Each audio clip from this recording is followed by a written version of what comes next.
Hello and welcome to the second video in our first quarter investment current series. This video moves away from the short-term focus that we often see tripping up many market participants to dig into the big trends that we see over the next decade. We call it a world shaped by supply, and we'll share even more next week in our final video for the quarter. This next decade is likely to require a longer-term view and patience, and it's helpful to have a guide for that journey.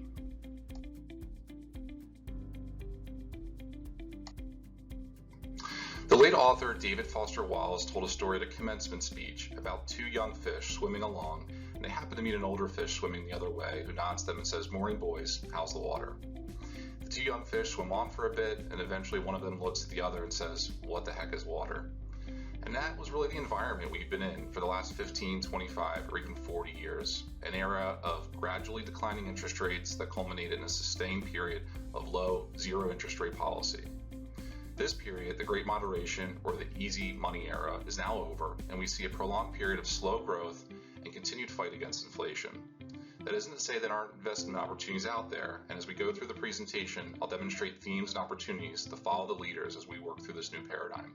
Looking forward, we expect the economic benefit of globalization to become exhausted, and there will be more of a trade-off between growth and inflation for central bankers. COVID exposed the global supply chain and exacerbated labor supply, but these were going to find their way into the conversation one way or the other given the geopolitical trends and an evolving economic paradigm. We are entering an area where supply constraints will be the driving force of the economy, and fortunately there are plenty of opportunities to leverage these three trends for a sustainable long-term investment approach. But first, let's take a look at the hangover from the pandemic recovery. The recovery coming out of the COVID pandemic was remarkable. 2021 and 2022 saw a rapid recovery in economic growth, highlighted by the fact that snarled supply chains and labor scarcity drove nominal GDP, that is, economic growth including the impact of inflation, rising over 33% from the start of the pandemic. Clearly, inflation pushed growth higher, but we've still seen nearly 7% of real GDP growth over the last 2 years. You can see the timeline of economic expansions here. I call this the spaghetti chart. We're in the orange line right in the middle there, and the swift recovery was really an extension of the long, slow recovery coming out of the global financial crisis. We recovered the jobs lost in the pandemic in record time, but growth is clearly being pressured by an inflationary environment, and this gives us concern, including a potential recession looming on the horizon. This table highlights how far off economic estimates were for 2022, with the Fed having expected inflation to be transitory when it was anything but. Products from fuel to food to entertainment were more expensive this year, causing global central bankers to slam on the brakes in the economy by raising interest rates. Inflation was double the original projections, which led the Fed to act swiftly, driving year-end rates to a mid-4% range compared to the 0.9% at the start of the year. This all put pressure on GDP, which is subject to the long and variable lags that a blunt instrument like the Federal Reserve target rate ultimately working its way through the economy and the economic system.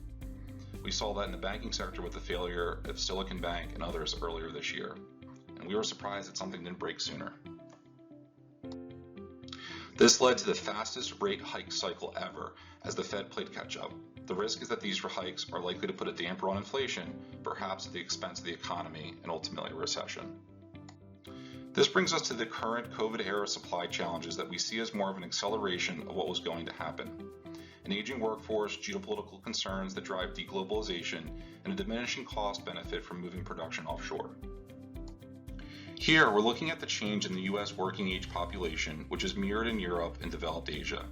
There are a variety of factors, including a smaller cohort of millennials than Gen Xers and a declining immigration rate. Pair this with the pressure on the labor force participation rate, where early retirements represented 70% of the downward trend since 2010 and accelerated as a result of the pandemic. No doubt a shrinking population to hire from puts pressure on wage growth and encourages capital investment and labor force productivity. Unfortunately, recent trends in worker output per hour have declined. This probably has to do with the overhiring in response to tight labor market that we experienced pre-pandemic and the allure of working from home. 1/3 of CEOs are saying that they are considering reducing operating costs over the next year, with half already doing so or planning to do so. And I think it's really going to spur investment in manufacturing capabilities and automation and artificial intelligence. Ultimately, all of these companies will need to do more with less because the labor market challenges are not abating anytime soon. Turning to globalization, this chart shows a peaking in global trade as a percentage of global GDP. we can see a move from 25% to 60%, which was driven from outsourcing absolutely everything, from semiconductors to vehicles that had previously been manufactured domestically. Instead of offshoring everything, companies have recently had to be more intentional, leading to a globalization effect, especially when one considers heightened geopolitical risks like those that have played out in Russia. A big driver of globalization was labor cost arbitrage, exporting from a low-wage country to a high-wage country, but costs have gone up everywhere. Even in China, low-skilled labor has become expensive and it no longer offsets the increased shipping and logistics costs. The argument for companies continuing to produce in low-wage countries to export to high-wage countries has diminished, though there will be costs of building new regional supply chains.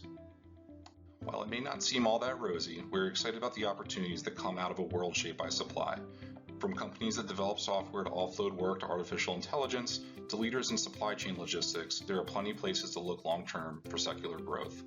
Join us next week as we dig further into these opportunities.